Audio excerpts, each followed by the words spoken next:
So, what's going on in the Gulf? What does it symbolize? We want you to think in terms of symbols. When something happens, you can look at it literally, but also, what does it symbolize for the planet, for the people?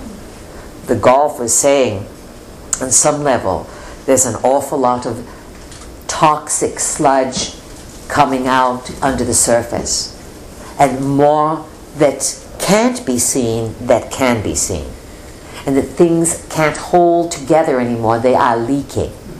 These are in symbolic terms. So the next few years, some truths are going to come out from all kinds of directions. Lots of people feel they have nothing to lose anymore. This is why in recent times, in the last few moons, we believe, it was a senator from the New England area, Mr. Lieberman, and he introduced some sort of bill or new law or some sort of something that is giving the executive office the right to have a kill switch. And this kill switch idea came out right as the Gulf is leaking, and they're talking about a top kill. Now they're talking about a bottom kill. Watch how these words are used. The kill switch is supposedly when the executive office decides that things have been compromised and the executive office can shut down the internet. Obviously, they're letting you know that they know that people are going to leak big stuff. And they're letting you know that they are going to abscond your amendments and take away your Bill of Rights, and they will not allow freedom of expression using the national security issue. So there will be huge attempts on the physical level to shut things down. Whether the internet is shut down by solar flares and burning out your systems and closing down the grid, or whether it is turned off, as they do in China, monitor, or as Mr. Obama now has the power to simply shut it down. Whatever way, whenever it is closed down, however it is affected, even if it's closed down because of hackings, this will be a premier sign that the internet is across the board coming online. Right now, the internet is going to come online for those of you very interested, those of you who have been working for it, those of you who can recognize inner truth, inner knowing. This is your inheritance.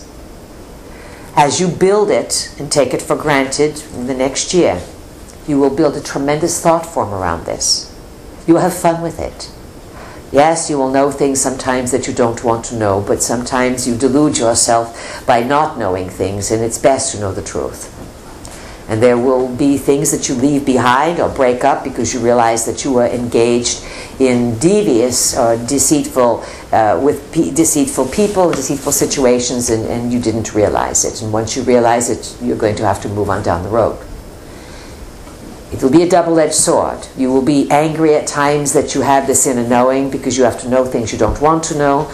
On the other hand, you are doing this because it is part of spiritual development. It is your legacy that you are offering to humanity. You are not doing it alone. There are millions of you. But there are billions living on the planet. As millions take on this internet, you will be less entranced and less interested in electronics. You will know more. Your intuition will be extremely heightened. And then if and when the whole electronic system is closed down for some way, everything you have invested is a thought form that then will suddenly sprout. Have you ever seen mushrooms come up out of nowhere? That is how the internet will ideally eventually spread through humanity. Right now, it is spreading to those, or awakening in those to a large degree who are spiritually aware. So these are some of your highlights. We will talk about minor details, big details, and anything that we can to help you feel comfortable, to help you feel confident about the time in which you live, to help you realize you have created this, and you are safe, you are fine, and you will continue to be safe and fine. But you will make lifestyle adjustments, big ones, and that will be fine. All right, giving you a little bit of a picture. So much to share with you. But we want to know what you want to know. Peace. Yes. My name is Keith. Keith, welcome. Thank you. Thank you for being here. My question is about masculinity on this planet and ways in which we can work with masculinity in a positive way. We will say something that men have abdicated that really can bring out the best in them, and that is the concept of the gentleman. Masculine energy has many ways that it can be expressed.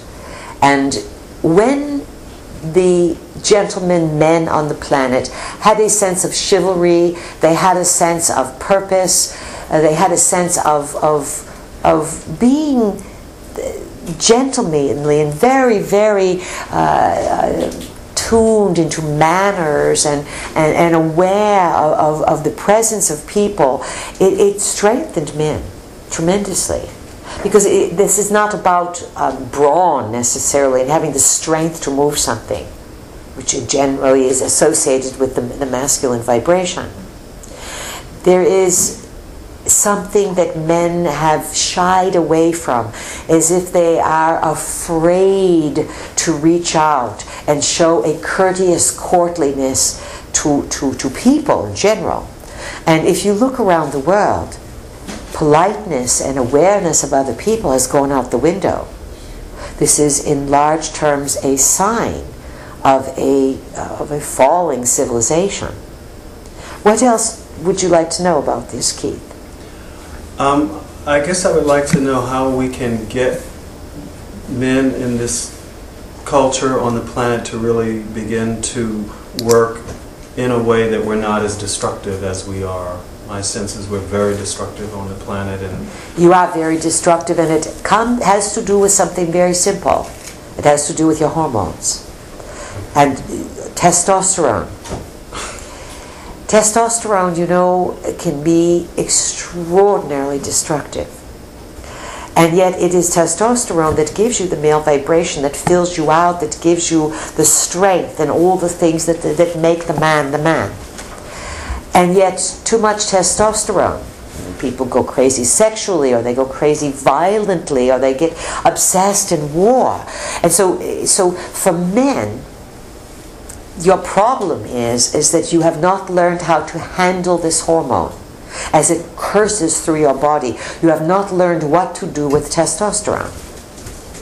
Testosterone is sort of a very go for it, charging, pushing, advancing energy. It is excellent. It pushes and brings life. And think about the male anatomy and how the phallus, it shoots off its own sperm. It shoots off life. You follow this? It is aggressive, initiating. And yet, without the understanding of being connected to things, and without having a code of honor, this is where the destruction has taken over. This time, everyone is playing out their karma. So everyone is attracted to what they need to do that they think defines them to finish up, to figure things out, because you are, in much larger terms, at the end of a number of cycles. So how do you work with men, and how do you bring this about? First of all, anything that you want comes by the desire to do it, and it comes as an idea, and you would have thought that you birthed that idea, but the sun could be sending you that idea. You follow this? Yes.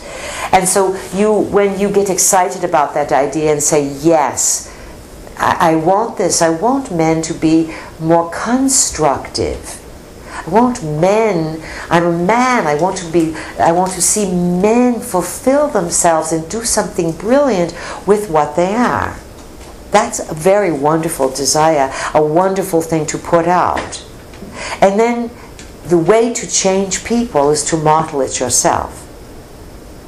And the way to help that model grow is to get a few men together to say, they want to say, hey, yeah, let's redefine what it is to be masculine. Let's take this testosterone energy and be constructive and not destructive.